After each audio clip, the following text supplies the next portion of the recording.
Mheshimiwa mbunge huyu kijana ni mtoto wa kanisa la Mungu la Tanzania. Bwana Yesu asifiwe. Kwa nini nasema hivi? Akiwa mdogo kabisa, sisi ndio tulikuja kumlea hapa. Ile nasari ambaye ilikuwa wanafundisha kina mwalimu Adija Tisi, walikuwa wanafundisha wasichana wetu wa kanisa la Mungu, walimfundisha mbunge. Huyo mbunge ni mtoto wetu huyu. Bwana Yesu asifiwe. Unaonaje kujiwa na mtoto leo akiwa afisa mkubwa, mbunge yuko huko bungeni? Ni furaha ilioje. Basi ili niendelee kusema mengine, Mheshimiwa mbunge, hii ni heshima yako. Naomba uje usimame hapa mbele ili nikieleza pia sifa zako. Basi karibu uje usimame nimalizie kusema yale mazuri. Kwa jina anaitwa Emmanuel John Ambai. Nafikiri nimetamka vizuri, maana Waira Kipia nina hisa nao, kwa hiyo sina tatizo nao sana. Kwa hiyo huyu kijana, Mheshimiwa mbunge wetu Emmanuel John Ambai, amesoma shule ya awali hapa kanisa la Mungu, na vile vile sio hiyo tu, kidato cha 4, kidato cha 5 hadi cha 6 alisoma Elders Gate Secondary School. Sasa ataacha kuwa mtoto wa kanisa la Mungu kweli. Degree ya kwanza aliweza kuchukua kitu kinaitwa Procurement and Logistics Management, ambayo hiyo kwa kifupi Kiswahili huwa tunaita manunuzi. Na sehemu ya pili alisoma MBA Leadership na a Good Governance, ambaye hiyo ni katika masomo kwa kifupi. Amesoma mambo mengi. Alafu kwa kifupi kazi kabla ya ubunge wake huu ambaye Mungu amembariki na kumpaka mafuta kumpeleka kule wanaita mjengoni, yeye amefanya kazi na taasisi nyingi tu.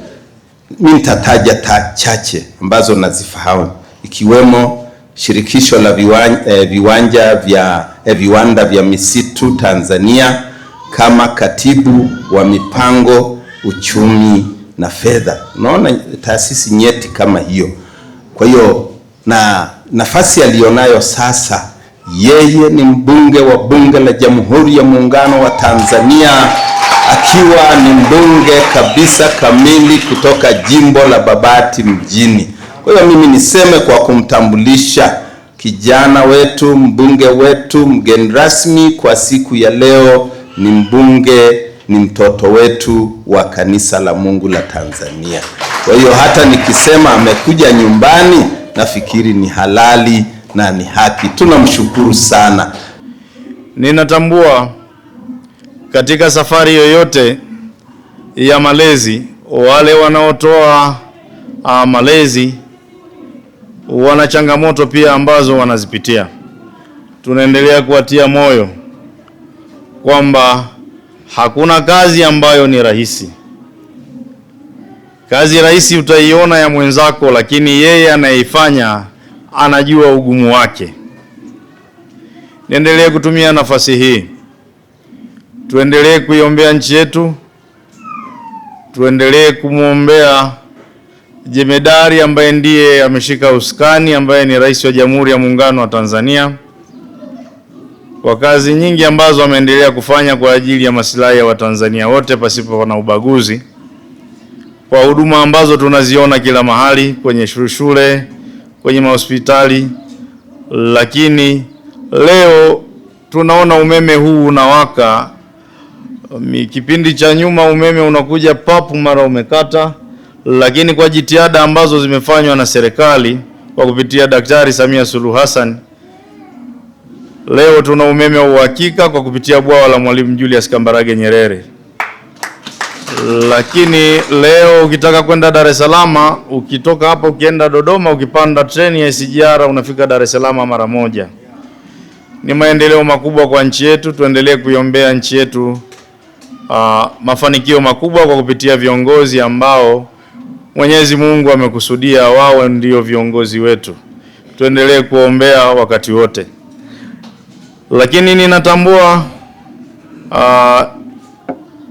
palipo na mafanikio pia pakosi changamoto.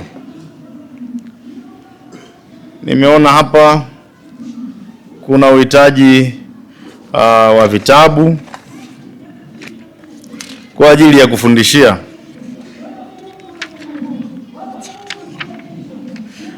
Na mahitaji mengine ya ukarabati. Basi mimi kama mwakilishi wenu katika ukarabati, kama kuna sehemu kuna hitaji kokoto, nitawapatia kokoto gari moja. Lakini katika swala la vitabu, kwa sababu kuna uhitaji wa milioni 2. Kabla sijamalizia, tukikamatana hapa tupati hela kidogo. Atupati hapa hela kidogo. Ndugu yangu, mbona unasikitika? Mimi sijawahi kwenda mahali nikaacha watu salama, lazima tuchangie. Sasa kwenye swala la vitabu, kwa sababu wahitimu wetu wamezungumzia ni miongoni mwa changamoto, yaonyesha dhahiri hata wao wakati wanasoma walikutana na changamoto hiyo, ndio maana wametanguliza kitu cha kwanza ni vitabu. Miundombinu inahitaji ukarabati, lakini ipo. Kikubwa hapa kinaonekana ni nini? Ni vitabu. Sasa mimi hapa kwenye vitabu, mimi nitaanza na milioni 1. Mtanipa akaunti, nitaiweka leo hapa hapa.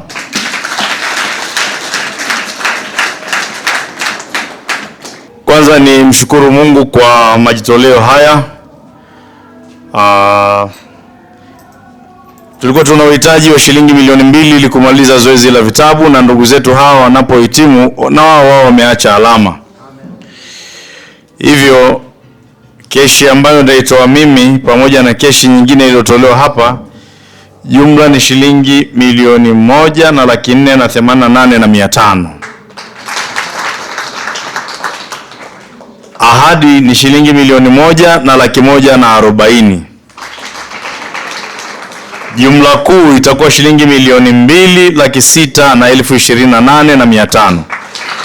Mjipigie makofi ya kutosha kabisa. Mkuu wa chuo, tunaamini fedha hizi zitakwenda moja kwa moja kwenye eneo ambalo limekusudiwa, na vijana ambao wanaendelea na masomo hapa chuoni wataendelea kufurahia huduma ya vitabu vitakavyokuwa vinapatikana.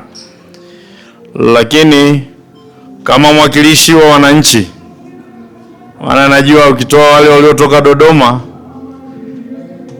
walio wengi ni wananchi wa jimboni kwangu hapa. Kwa hiyo niendelee kutumia nafasi hii kuahidi ushirikiano wakati wote, mimi kama mwakilishi wenu, lakini kama mtumishi wa watu wote. Maana mimi msikitini utanikuta nimevaa kanzu na kibarakashe, kwa sababu mimi ni wa watu wote, na ndio jukumu hasa ambalo nimelichagua na Mungu akalibariki. Kwa hiyo katika kipindi hiki ambacho wananchi mmenipa ridhaa na Mungu amekubali kwa kuwapitia ninyi, niwaahidi ushirikiano wakati wote. Lakini nimalizie kwa kusema tuendelee kuiombea nchi yetu amani. Hatuna nchi nyingine zaidi ya Tanzania.